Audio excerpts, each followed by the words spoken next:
في البداية كده وزي كل مرة هقولك لازم تشوف الأجزاء اللي فاتت الأول عشان ترتيب الأحداث، وكمان عشان هنبتدي عند آخر حاجة وقفنا عندها. يلا بينا ندخل في الموضوع على طول. يلا بينا. احنا آخر حاجة وقفنا عندها المرة اللي فاتت هي وفاة سيدنا يوسف عليه السلام وتولية يهوذا ملك على قبيلة بني إسرائيل، وده كان وفقا لوصية سيدنا يوسف عليه السلام. وزي ما قلنا ان يهوذا يبقى الأخ الأكبر لسيدنا يوسف. وهنا في حاجة عايز أوضحها، وهي ان مش معنى ان في ملك على قبيلة بني إسرائيل يبقى ملك على مصر كلها. ده غير ان مصر اصلا في الوقت ده كان التقسيم الجغرافي مختلف عن الشكل اللي احنا عارفينه النهاردة. ممكن حد دلوقتي يسأل ويقول طب اشمعنى اخترت لقب ملك وما قلناش مثلا زعيم او كبير قبيلة؟ هقولك هنا الكاتب استشهد بالآية رقم 20 من سورة المائدة. بسم الله الرحمن الرحيم. وإذ قال موسى لقومه يا قوم اذكروا نعمة الله عليكم إذ جعل فيكم أنبياء وجعلكم ملوكا وأتاكم ما لم يؤتي أحد من العالمين. صدق الله العظيم. وفي الآية دي سيدنا موسى عليه السلام كان بيفكر بها اليهود انهم كانوا ملوك وكانوا متنعمين، بس هم اللي كفروا بآيات الله. المهم احنا قلنا في الجزء اللي فات ان سيدنا يوسف بحكم ان كان عزيز مصر اخد قطعة ارض لسيدنا يعقوب والاسباط وبقت مخصصة ليهم ياكلوا ويشربوا ويعيشوا فيها، وبقت حتة الارض دي بقى لها حكم وإدارة منفصلة ومنعزلة عن باقي مصر، زيهم زي أي قبيلة يبقى ليهم عادات وتقاليد وأحكام عرفية بيتعاملوا بيها. وفضل الكلام ده مستمر لغاية لما جه قارون، وزي ما قال المؤرخين انه يبقى ابن عم سيدنا موسى.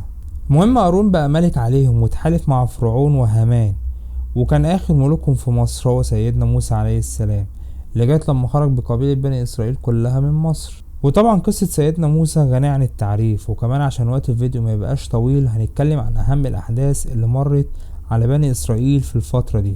في سفر الخروج بيقول ثم قام ملك جديد على مصر لم يكن يعرف يوسف، فقال لشعبة هوذا بني إسرائيل شعب أكثر وأعظم منا، هلم نحتال لهم لئلا ينمو فيكونوا إذا حدثت حرب إنهم ينضمون إلى أعدائنا ويحاربون ويصعدون من الأرض. فجعل عليهم رؤساء تسخير لكي يذلوهم بأثقالهم، فبنوا لفرعون مدينتين مخازن بيسوم ورعمسيس. ومعنى الكلام ده ان الملك الجديد ما يعرفش سيدنا يوسف اللي كان وزير للملك، وبالتالي ما كانش فيه اي علاقات مع بني اسرائيل. بس الحكاية ما كانتش كده خالص. احنا عندنا الآية رقم 6 من سورة القصص. بسم الله الرحمن الرحيم. ونمكن لهم في الأرض ونرى فرعون وهامان وجنودهما منهم ما كانوا يحذرون. صدق الله العظيم. كانوا خايفين من ايه بقى؟ في تفسير السيوطي بيقول انهم يخافون من المولود الذي يذهب ملكهم على يديه. وهنا نرجع للحلم اللي شافه فرعون وفسروه من الجمون ان في مولود من بني اسرائيل هياخد ملك فرعون ويخرجه من ارضه ويستبدل دينه. فامر فرعون ان يذبح اي ذكر يتولد من بني اسرائيل.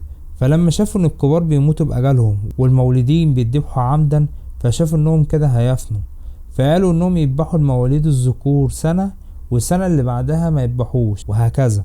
والشيء بالشيء يذكر ان السيدة ام موسى ولدت سيدنا هارون في السنة اللي ما فيهاش ذبح، وولدت سيدنا موسى في السنة اللي فيها ذبح. وفي كتاب تاريخ الامم والملوك ابن جرير الطبري بيقول ان سيدنا هارون كان اكبر من سيدنا موسى بسنة واحدة بس. وبالمناسبة فرعون ده يبقى اسم مش لقب.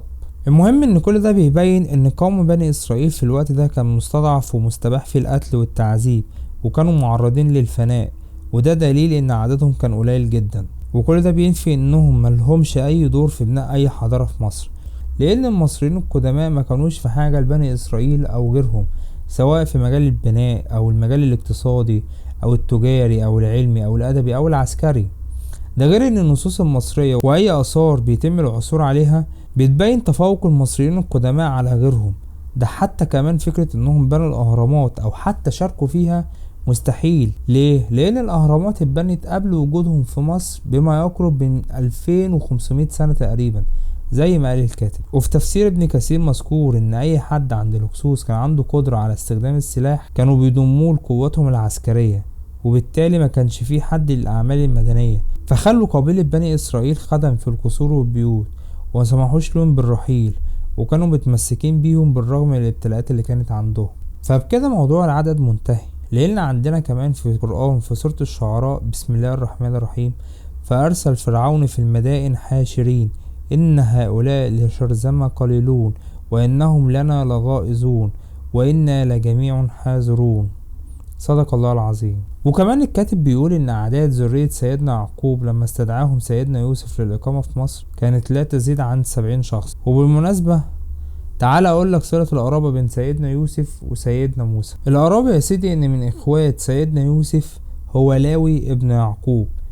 لاوي خلف قاهس وقاهس خلفه عمران وعمران خلف سيدنا موسى، وبكده يكون سيدنا موسى يبقى ابن حفيد أخو سيدنا يوسف.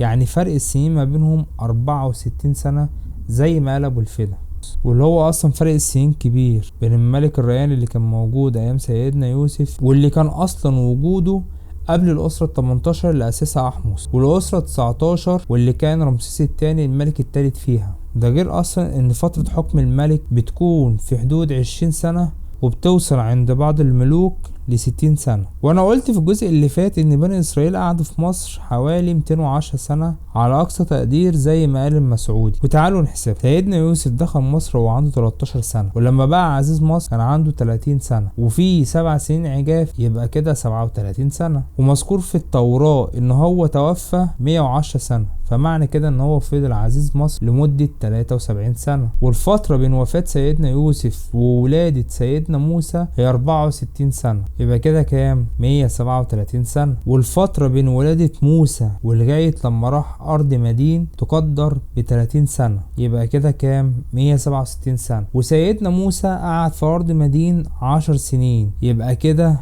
177 سنة. ولما رجع مصر قعد سنة واحدة، يبقى كده 178 سنة قعدوها بني إسرائيل في مصر. وفي 40 سنة فترة التيه في صحراء سيناء، يبقى كده 218 سنة. ولما تلاحظ الفترات وحسب كل مؤرخ هتلاقيها متقاربة مع بعض، والفروقات لا تتعدى 10 سنين. بس في نفس الوقت الحسبة بعيدة جدا عن كلام اليهود اللي قالوا انهم قعدوا في مصر اكتر من 400 سنة. وبكده اكون خلصت الجزء الرابع. لو استفدت حاجة عرفت، ولو ما استفدتش برضو عرفت. ما تنساش اللايك والشير والاشتراك في القناة، والسلام عليكم ورحمة الله وبركاته.